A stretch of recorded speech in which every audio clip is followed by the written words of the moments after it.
Epekto ng El Nino, maging itong habagat season sa ating mga magsasaka, makakausap po natin si Ginoong Leonardo Montemayor. Siya po ang dati ho nating Agriculture Secretary at siya po ang Pangulo ngayon ng Federation of Free Farmers. Magandang umaga po. Sir Montemayor, si Xander po ito at si Angel. Salamat po sa pagpapaunlak muli sa ating programa. Magandang umaga rin na Sander and Angel. Thank you for inviting me at kinukumusta ko rin po lahat ng mga sumusubaybay sa ating program. Ayun, opo. Unang ho sa lahat, ito pong Comprehensive Agrarian Reform Law of 1988 signed po noong June 10, 1988. After ilang dekada ho, sa palagay po ba ninyo, nagkaroon po ito ng magandang bunga sa ating mga magsasaka? May positive achievements naman ito, Sander, no? Kaya lang, after 38 years, siyempre inaasahan ng karamihan, kami rin po, na essentially dapat tapos na yung programa. Pero come this year, June 10 nga po yung 38th anniversary, malaki pa rin yung mga yung backlog o yung mga bilang ng mga lupain na hindi pa rin naipapamahagi sa mga agrarian reform beneficiaries. Sa tansya namin at base na rin sa previous na datos mula sa TAR, meron pang mga around kalahating milyong hektarya ng private agricultural lands na hindi pa rin i-distribute sa ating mga magsasaka. So bakit ganon? Na it will take another 38 years bago matapos po itong backlog po na 500,000 hectares. Yun po yung malaking tanong. Opo, ay ano daw po ang rason kung bakit hanggang ngayon nakabinbin pa rin po yan, Sir Leonardo, at hindi pa napapamahagi doon po sa ating mga magsasaka? Unfortunately, Angel, no? Kasi although hindi kami, ang FFF, hindi kami kabilang doon sa mga grupo na nandoon sa DAR kahapon, kami naman ay nakikiisa sa kanilang mga panawagan at mga issue nila. Nung kinausap ko kanina, yung isa sa kanilang spokespersons, ang sabi niya, unang-una, tinanong ko, sino bang humarap sa inyo? Hindi daw nakaharap si Secretary Estrella dahil meron po siyang medical issue. Kaya sabi ko, may humarap bang undersecretary? Wala daw. Sino humarap? Head Executive Assistant ng Secretary. Ako, bakit ganon? Hindi man lamang yan na level ng USEC. Mukhang hindi yata kayo sineryoso sa inyong mga kahilingan. So, anong naging major output? Sabi niya sa akin, nagkasundo daw na magkakaroon daw ng regional level conferences para pag-usapan itong mga specific na mga kaso tungkol sa land conversion, mga bigay-bawi ng mga CLOA, etc. Ang sabi ko sa kanya, bakit pa ibabalik sa region? Precisely nga, pumunta kayo rito sa Manila kasi hindi kayang lutasin ng DAR at the regional level. Kaya dapat sa central office na ang dapat lapitan at kukuhanan ng di ba? Ng remedyo. Ibabalik to sa region. Ako, ano ba yan? Parang volleyball na yata. Parang pinagpapasa-pasa ang ating mga magsasaka.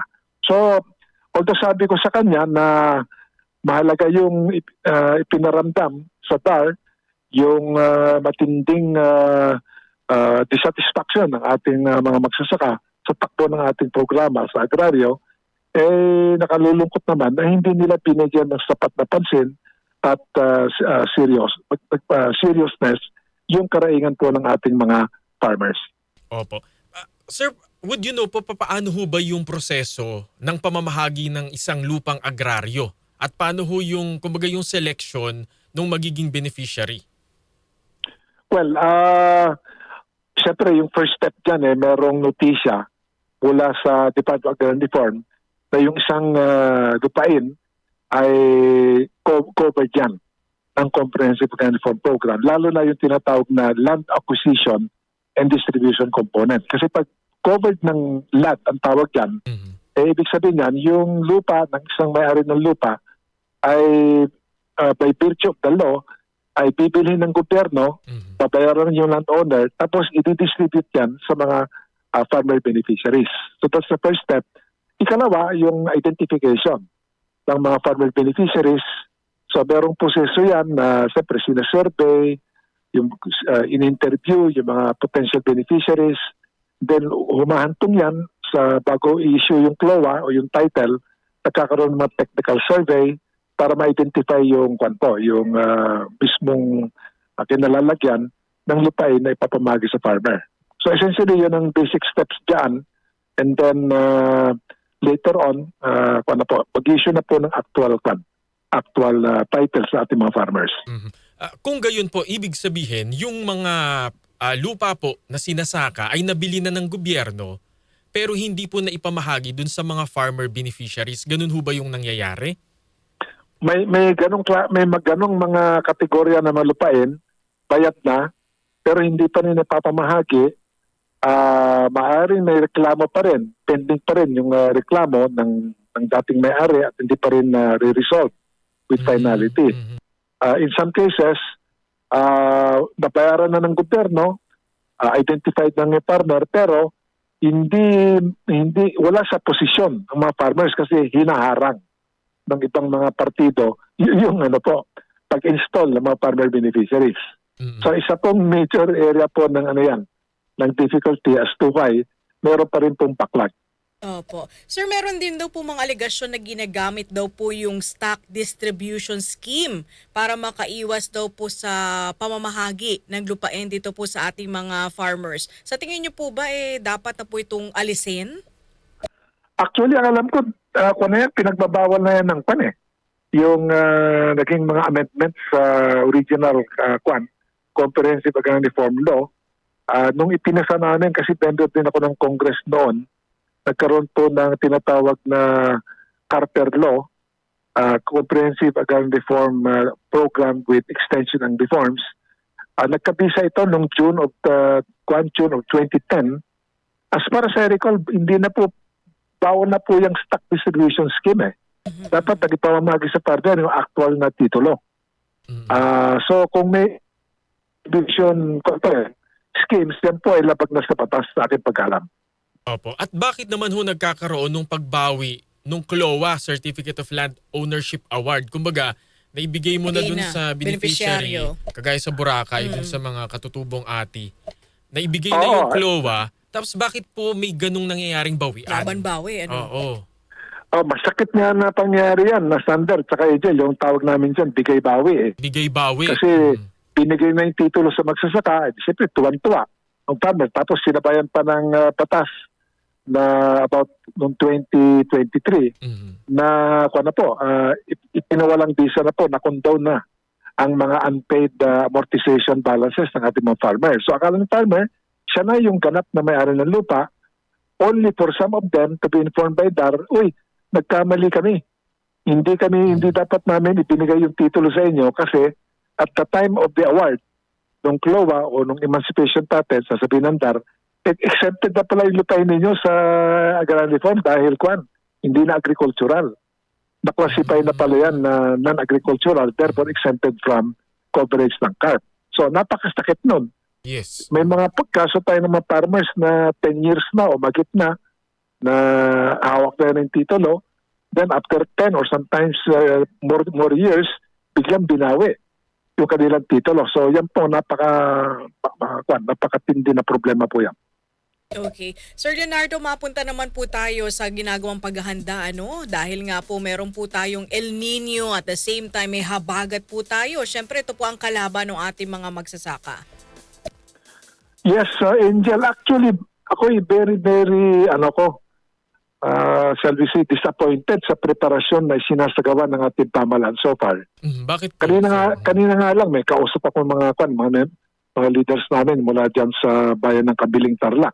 Tinanong ko sila, ang Kabiling Tarlac pala, yan po ang masasabing rice granary dito sa western part of Tarlac province. Ang tanong ko sa kanila, anong impormasyon o preparasyon ang sinasagawa dyan sa lugar ninyo, maging mula sa mga national government agencies natin at pati sa mga LGU. Sabi niya, wala walang halos walang preparasyon. Tinatanong ko sa kanila, wala ba silang balita kailan tatamang El Nino?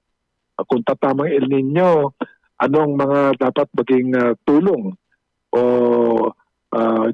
joint preparation ang isasagawa ng gobyerno at saka ating mga magsasaka, wala din daw maliwanag na preparasyon ang iminumungkay sa kanila. So, ano yan? Paano kayo haharap? Opo. Ano Kung po? sa El Niño, may mga parts of the country, tatamaan naman ng malalakas na bagyo at ulan.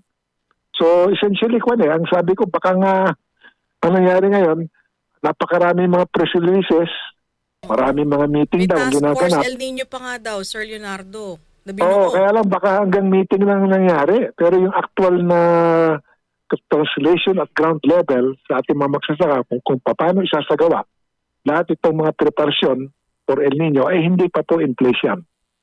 Mhm. At saka bakit ho kaya may mga sakahan na wala pong irigasyon? Yun nga, especially ngayon.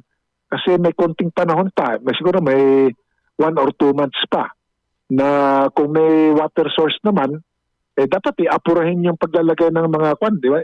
Kung hindi individual irrigation pumps, yung tinatawag na bomba ng patubig, pwede by clusters, magtayo dyan ng mga solar power, halimbawa, Mhm. irrigation pump systems. Mhm. Wala daw walang kukunti lang po ang inilalagay ng mga irrigation systems para makapaghanda ng konti para sa El Nino. Ang problema kasi, Sir Leonardo, sa ating pamahalaan, more on importation tayo, angkat ng angkat di ba? Hindi natin na susuportahan yung ating mga local farmers.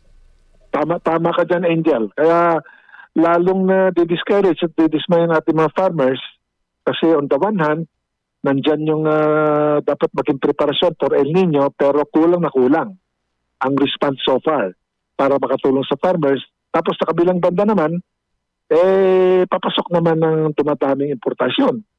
So, nasaan ngayon ang partner natin? Naiipit sa kakulangan ng preparasyon for El Nino at sa kabilang dako naman, yung competition at threat mula po sa cheaper na imported rice.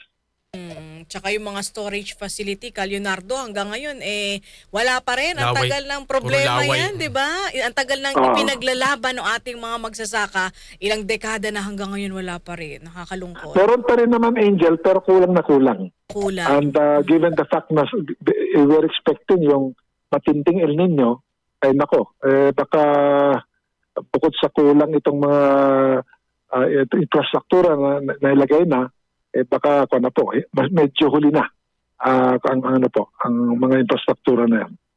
Opo. Sir Leonardo Montemayor, maraming salamat po sa inyong panahon para po sa ating mga kababayan. Walang anuman, Sander. Angel, maraming salamat din sa inyong imbitasyon. Opo. God bless po, Sir Leonardo. Opo, at sa ulitin po, sir, ha. Maraming salamat po, former DA Secretary Leonardo Montemayor.